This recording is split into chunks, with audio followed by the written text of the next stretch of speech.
Hay palabras que cambian todo, palabras que, una vez dichas, no pueden borrarse.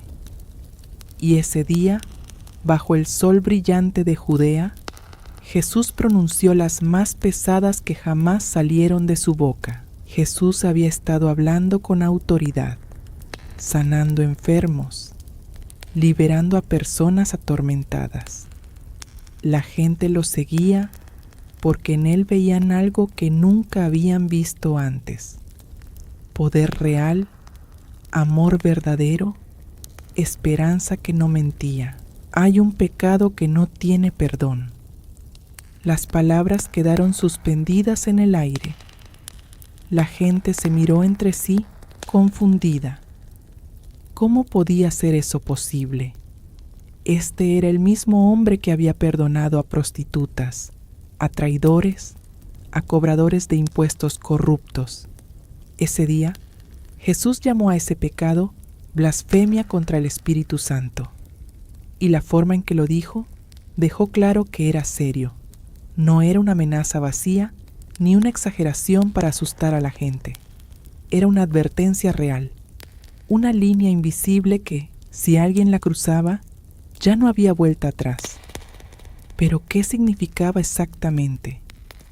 ¿Qué clase de acción podía ser tan terrible como para quedar fuera del alcance del perdón infinito de Dios? Jesús no dijo esas palabras para aterrorizar. Las dijo porque había algo en juego, algo tan valioso que merecía una advertencia clara. Porque cuando Dios te muestra la verdad de frente, cuando pone la luz directamente frente a tus ojos, lo que hagas con esa luz determina todo. Y algunos de esos hombres estaban a punto de tomar la peor decisión posible: llamar a esa luz oscuridad, porque lo que ese día se puso en claro no fue solo que existe un pecado imperdonable. Lo que se reveló fue algo aún más importante: que Dios respeta tanto tu libertad que si decides cerrar tu corazón por completo, Él no te forzará a abrirlo. Y esa libertad, tan hermosa y tan aterradora al mismo tiempo, es lo que hace que esta advertencia sea tan necesaria. Lo trajeron entre varios.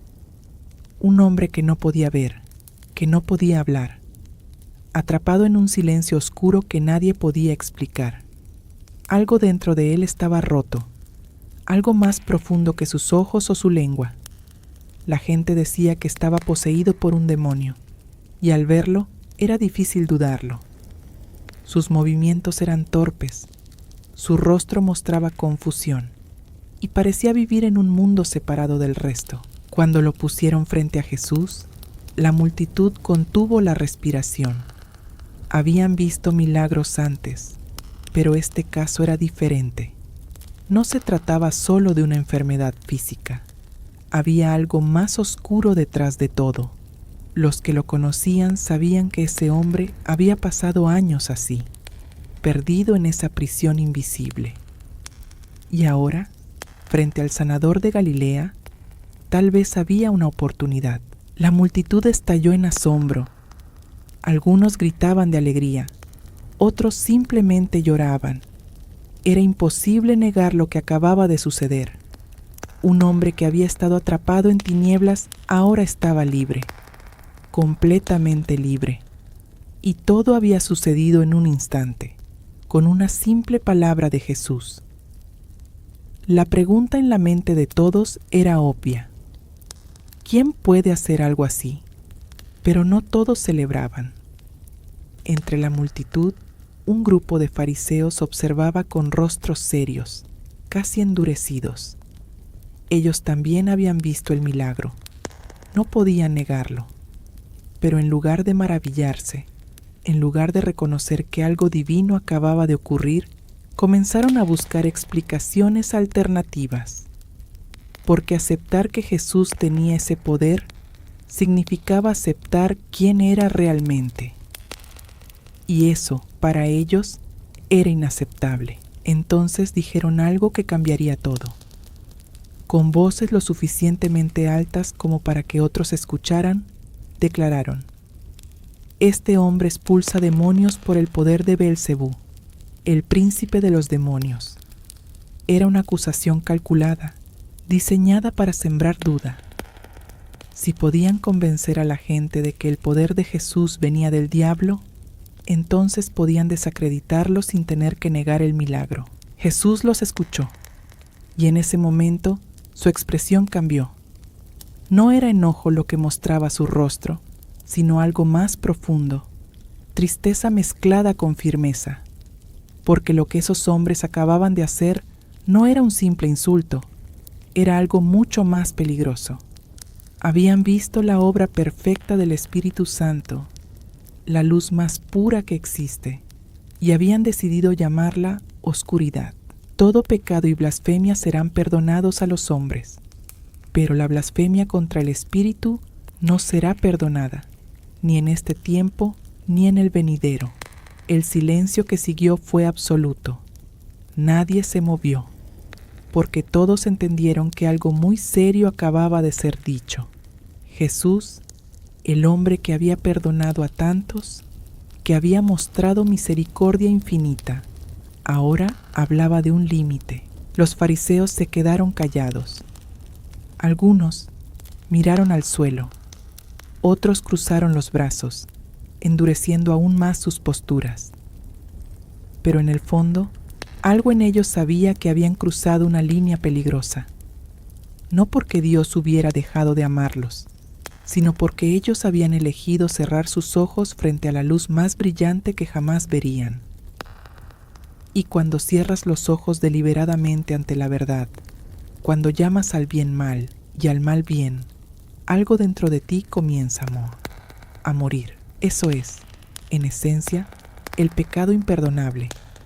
No es un error accidental, no es una duda pasajera, no es ni siquiera una negación en un momento de miedo o debilidad.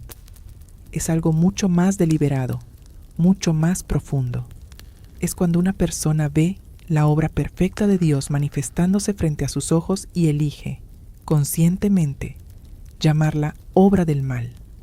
Es cuando el corazón se endurece tanto que ya no puede distinguir entre la luz y la oscuridad. Los fariseos que acusaron a Jesús ese día no lo hicieron por ignorancia. Ellos conocían las Escrituras mejor que nadie. Habían estudiado cada profecía sobre el Mesías, cada señal que anunciaría su llegada. Y ahora tenían todas esas señales frente a ellos. Los ciegos veían, los mudos hablaban, los demonios huían. Pero en lugar de reconocer lo obvio, eligieron torcerlo. Eligieron atribuir la obra del Espíritu Santo al diablo mismo. Por eso Jesús dijo que este pecado no tiene perdón. No porque Dios no quiera perdonar, sino porque la persona que lo comete ya no puede recibir el perdón. Es como ofrecerle agua a alguien que ha sellado su propia boca. El agua está disponible, fresca y abundante, pero la persona se ha vuelto incapaz de beberla. El perdón sigue ahí, pero el corazón se ha cerrado de tal manera que ya no puede aceptarlo. Incluso Pablo, antes de su conversión, perseguía a los cristianos con violencia. Arrestaba a hombres y mujeres, los encarcelaba. Incluso aprobó el apedreamiento de Esteban. Pero Pablo hacía todo eso por ignorancia, pensando genuinamente que estaba defendiendo a Dios. Cuando la luz verdadera lo alcanzó en el camino a Damasco, su corazón no la rechazó. Se rindió completamente y se convirtió en uno de los mayores apóstoles. Pero los fariseos que acusaron a Jesús ese día eran diferentes. Ellos vieron la luz más pura que jamás brillaría en la tierra. Vieron milagros que ningún ser humano podría hacer. Vieron amor, poder y verdad manifestados de la forma más clara posible. Y aún así, eligieron atribuir todo eso a Satanás. No fue ignorancia, no fue duda, fue un rechazo consciente y deliberado de la verdad más obvia. Ese es el corazón del pecado imperdonable. No es solo rechazar a Dios, sino ver su obra más clara y llamarla obra del enemigo. es invertir completamente la realidad en tu mente hasta que el bien se convierte en mal y el mal en bien. Y cuando llegas a ese punto, cuando tu corazón se ha endurecido tanto que ya no puede reconocer la luz incluso cuando brilla directamente sobre ti, entonces el perdón ya no puede alcanzarte, no porque Dios haya cambiado, no porque su misericordia tenga límites, sino porque tú has construido muros tan altos alrededor de tu corazón que ni siquiera la gracia infinita puede penetrarlos. Has tomado la decisión final de vivir en oscuridad, y Dios, respetando tu libertad, te deja en el lugar que elegiste. A lo largo de los siglos, millones de personas han despertado en medio de la noche con el corazón acelerado, haciéndose la misma pregunta aterradora: ¿habré cometido el pecado imperdonable? Algunos recuerdan palabras hirientes que dijeron en momentos de rabia. Otros piensan en las veces que dudaron de Dios o negaron su fe por miedo, y el terror se apodera de ellos porque creen que tal vez, sin darse cuenta, cruzaron esa línea invisible de la que no hay retorno. Pero hay algo que necesitas saber. Hay una señal clara, inconfundible, que revela si alguien ha cometido este pecado o no. Y esa señal tiene que ver con algo muy sencillo pero profundo: el arrepentimiento. Si te preocupa haber cometido el pecado imperdonable, si sientes temor por tu relación con Dios, si deseas volver a Él, entonces no lo has cometido. Es así de simple, porque la esencia misma de ese pecado es un corazón tan endurecido que ya no puede sentir nada. Las personas que han cometido el pecado imperdonable no se preguntan si lo han hecho, no les preocupa, no sienten remordimiento ni deseo de volver a Dios. Su corazón se ha vuelto tan insensible que ya no reconocen su propia condición. Es como alguien que ha perdido por completo el sentido del gusto y ya ni siquiera recuerda cómo es saborear algo. No extraña lo que ya no puede percibir. Esa es la diferencia crucial. El pecado imperdonable no es algo que puedas cometer accidentalmente. No es algo que sucede en un momento de debilidad o confusión.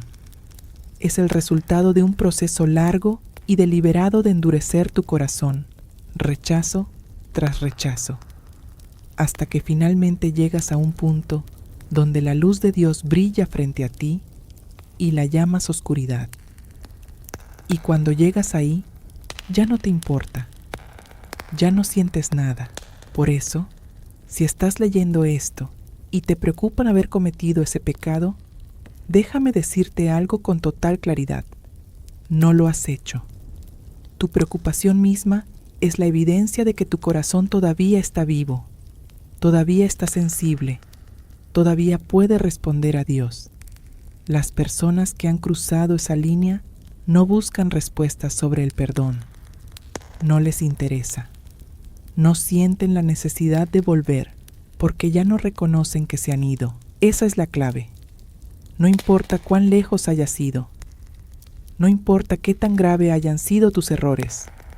No importa cuántas veces hayas fallado o dudado. Si tu corazón todavía responde, si todavía sientes algo cuando escuchas sobre Dios, si todavía deseas conocerlo o volver a Él, entonces la puerta sigue abierta. El perdón sigue disponible. La gracia sigue alcanzándote. Así que si esta enseñanza te ha hecho sentir miedo, deja que ese miedo se transforme en alivio. Porque el hecho de que te importe es la prueba de que estás bien. El hecho de que quieras asegurarte de estar en buena relación con Dios demuestra que tu corazón todavía funciona. Y mientras tu corazón funcione, mientras todavía puedas sentir, desear y arrepentirse, la misericordia de Dios está completamente disponible para ti. Pero entonces, algo cambió. El hijo volvió en sí, como dice la historia. Se dio cuenta de lo que había hecho, reconoció su error y decidió volver a casa. dispuesto a suplicar ser tratado como un simple sirviente porque sabía que ya no merecía ser llamado hijo. Pero cuando todavía estaba lejos, cuando apenas era una figura en el horizonte, su padre lo vio y sin pensarlo 2 veces, corrió hacia él. Esa imagen lo dice todo. Un padre anciano corriendo con toda su fuerza, levantando su túnica para no tropezar, con lágrimas en los ojos y los brazos abiertos. No esperó a que su hijo llegara arrastrándose. No esperó a escuchar su discurso de disculpas. En el momento en que lo vio volviendo, corrió a su encuentro. Y cuando lo alcanzó, no lo regañó, no le recordó sus errores. Simplemente lo abrazó, lo cubrió con el mejor manto, le puso un anillo en el dedo y ordenó preparar una fiesta. Esa es la verdad sobre Dios que el pecado imperdonable nos ayuda a entender mejor. No es una historia sobre un Dios que busca razones para rechazarte. Es una historia sobre un Dios que está esperando ansiosamente que vuelvas. La enseñanza sobre el pecado imperdonable no fue dada para aterrorizarnos, sino para aclararnos algo crucial. Dios respeta tanto tu libertad que no te forzará a amarlo. Si decides cerrar tu corazón completamente, Él respetará esa decisión, por dolorosa que sea. Pero mientras tu corazón siga latiendo con algo de vida, mientras todavía puedas sentir, aunque sea un poco, la puerta está abierta, no entreabierta, no con condiciones, completamente abierta. Y del otro lado está un Padre que no está contando tus errores, sino esperando verte aparecer en el horizonte. Porque lo que Él quiere no es castigarte.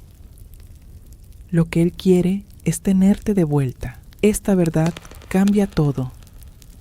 Significa que no importa qué tan lejos hayas ido, no importa cuánto tiempo hayas estado alejado, no importa qué tan grave consideres que han sido tus fallas, si tu corazón todavía puede responder, si todavía sientes ese jalón interno hacia algo más grande que tú, entonces no has cruzado la línea. La gracia todavía te alcanza. El perdón todavía está disponible. La puerta todavía está abierta. La enseñanza sobre el pecado imperdonable no es una amenaza, es una clarificación. Es como un padre diciéndole a su hijo: puedes irte si quieres, puedes alejarte todo lo que desees, pero debes saber que si cierras tu corazón por completo, si decides no volver nunca, respetaré tu decisión. Pero también debes saber que cada día, cada momento que decidas volver, estaré aquí esperándote con los brazos abiertos. Y esa es la verdad final. Dios no está buscando excusas para rechazarte. Está buscando cualquier razón para recibirte de vuelta. No necesitas ser perfecto. No necesitas arreglar tu vida primero. No necesitas tener todas las respuestas o haber superado todos tus problemas. Solo necesitas volver. Solo necesitas dar un paso en su dirección. Y Él correrá el resto del camino. Así que si has estado preocupado, si has sentido miedo, si has pensado que tal vez has ido demasiado lejos, deja que esta verdad penetre profundo en tu corazón. No lo has hecho. El hecho de que te importe es la evidencia de que todavía hay esperanza. El hecho de que estés buscando respuestas demuestra que tu corazón todavía funciona. Y mientras tu corazón funcione, mientras todavía puedas sentir, desear y responder, la puerta sigue abierta.